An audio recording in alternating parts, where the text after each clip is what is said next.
Welcome back, and in this video, I'll be giving my top tips and tricks whenever it comes to the Samsung Galaxy A57 5G. Now, this is Samsung's mid-range phone.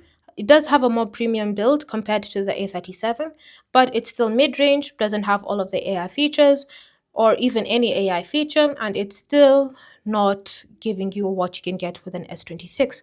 But that does not mean that it doesn't have anything cool or stuff you can customize whenever it comes to this phone. So the first thing whenever it comes to a phone, or when it comes to me picking up a phone, is to simply customize it. Now, customizing it is fairly simple. You're going to just long press on your home screen like so. And now you can customize your home screen by changing the widgets or even just tapping on the settings icon and customizing your home screen settings. Whether you want to show or hide the app labels, or show labels for featured widgets and all sorts of things. Another thing you can normally see when it comes to customizations is to simply access your theme store. So when you tap on themes, it will take you to the Galaxy theme store. And from here, you can now customize your phone completely. You can choose to install a theme that will apply to your wallpaper, icons, AODs, or you can just change your wallpaper. You can download icon pack or even an always on display. Whenever you download, you can be able to try it out and see how it works. If, say, for example, you'd prefer to just change the wallpaper, you can just go ahead and select wallpaper and style. And from here, you can tap on change wallpapers, choose an image or use any of the options available. And you can even choose to apply the color palette to your device, whether it's the wallpaper colors, so colors adapted from the wallpaper, or just basic colors that you want. And you can apply the same palette to your app icons. So it's up to you to decide how you're going to customize your phone. Another way you can customize your phone is by just navigating to the lock screen. Now, the lock screen has a lot of customization options available. You can change the shortcuts, the clock style, and all sorts of things. So to change the clock style, you're going to long press on your lock screen, enter in your PIN, password, or pattern if applicable, and then you're going to tap on your clock and select style. Choose an option available. You can even choose an analog clock or a calendar, and then you can customize the font and all sorts of things. Then when you're done, you can also go a step further by changing the shortcuts. So go ahead and just tap on a shortcut that you wish to customize and choose something else.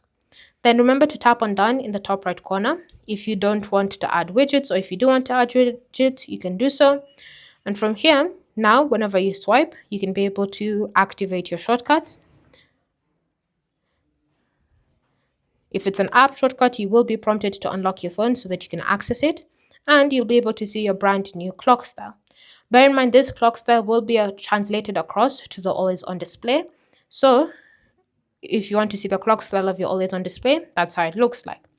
And as we're on the topic of the always on display, sometimes you might want to leave it on indefinitely, but it does increase your battery drainage. So to avoid that, while still having your always on display feature enabled, this is what you're going to do.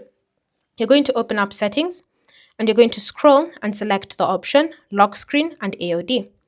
From here, you're going to select always on display and you're going to choose the option when to show.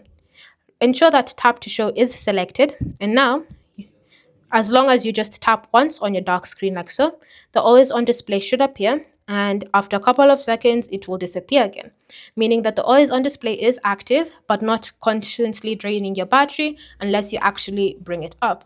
So a good way to save battery while not compromising on that feature not being enabled.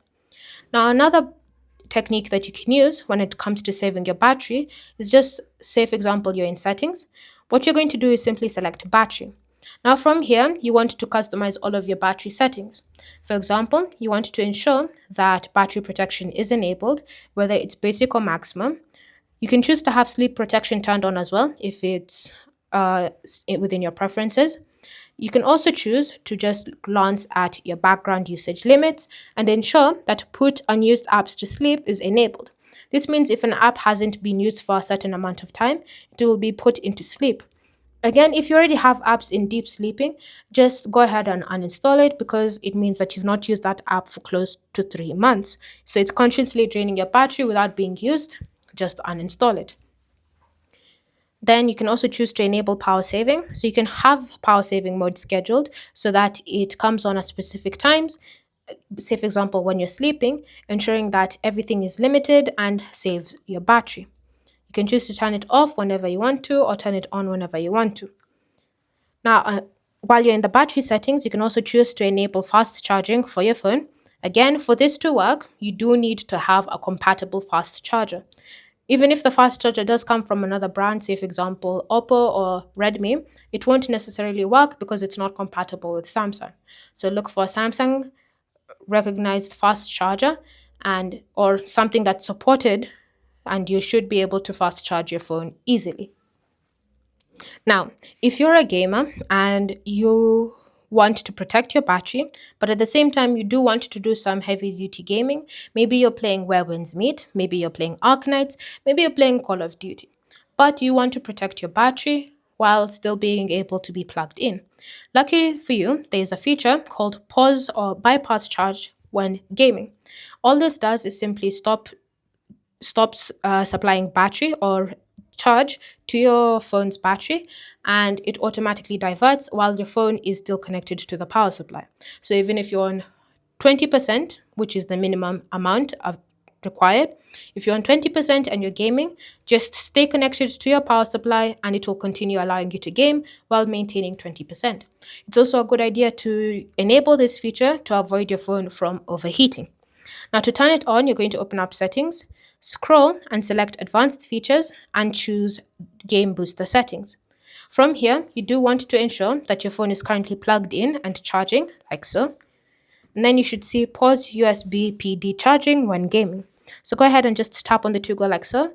And now, no matter what kind of gaming you're doing, whether it's playing a light game like Color Switch or doing something heavier like Genshin Impact, no matter what, as long as your phone detects you're gaming, it will automatically pause charging. Again, this is incredibly important as it does preserve your battery while still allowing you to do what you love. Now, let's go back to our lock screen customizations. Something else that you can add to your lock screen is your contact information.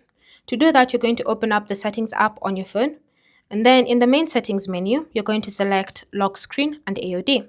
Tap on contact information and then just enter in either your phone number, your email, whatever it is that you want to display. Then select done. This now means should your phone get lost or it disappears, if someone finds it, they'll see your contact information right there and they'll be able to contact you and let you know that your device has been found. Incredibly useful for any of those days where you just lose track of your things. So you can keep that there and it will stay there for the rest of the time unless you actively remove it. Now, another item that you may find useful is song search. Song search is basically you humming or singing a specific track to your phone as it tries to identify and gives you the result. So to find song search, you're going to swipe down for quick settings and then look for song search. If it's not yet immediately listed, you're going to just edit, add a control, and then select song search, customize and add it, and then tap on done. Then select song search, hum or sing your track, and it should give you the results. You can also just tap on this icon here to view your previous song searches or just see your history. Then you can just close it up like that. Now, something else I normally like doing is just customizing my screenshot and screen record settings. So to customize them, you're going to just open up settings and then select advanced features. From here, you're going to go ahead and select screenshots and screen recordings, and you should see all of these options you can customize, such as changing the video quality, changing the format of your screenshots, and all sorts of things that you can apply whenever it comes to your screenshots or screen recordings. Now, while we're in the advanced features menu, you can scroll down and find this option labeled one-handed mode. To enable it, you're just going to tap on it like so. And now, when you activate it, you can see a menu window opening up. This allows you to just navigate through your phone as you normally would, while in a mini screen, ensuring that one-handed mode is not too strenuous. Normally, when you're using your phone with one hand, just swiping across or reaching to the top of the other screen is normally just a big task. So activating one-handed mode negates that strain. If you want to exit out of one-handed mode, you can just exit out of it the same way you entered, and you can even just switch sides. So it's an extremely versatile tool that you can be able to use whenever it comes to your phone. Another thing that I normally like customizing when it comes to my Galaxy A37 is the screen refresh rate. Now, it is a mid range phone, so it's not cheap, but it's also not very expensive. But because you have paid for this phone, you want to ensure that you're getting the best out of it, especially when it comes to your display. So you're going to open up set your display settings and select motion smoothness. Now, if you're set to standard, it means you're using the 60 Hz refresh rate. So just ensure that adaptive has been selected and applied so that you can switch to a smoother screen refresh rate of 120 Hz. And yes, the Galaxy A57 does support a 120 Hz refresh rate. Then you can scroll even further down, and in your display settings, you should see touch sensitivity. If you're someone who likes using screen protectors, increasing the touch sensitivity simply allows your phone to react as it normally would, even without the screen protector.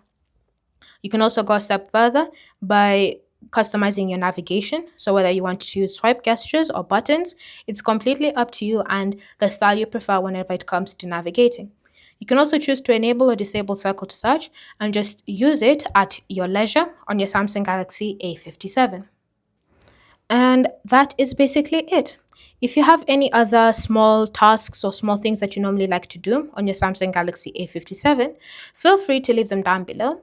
And I'll see you guys in the next video.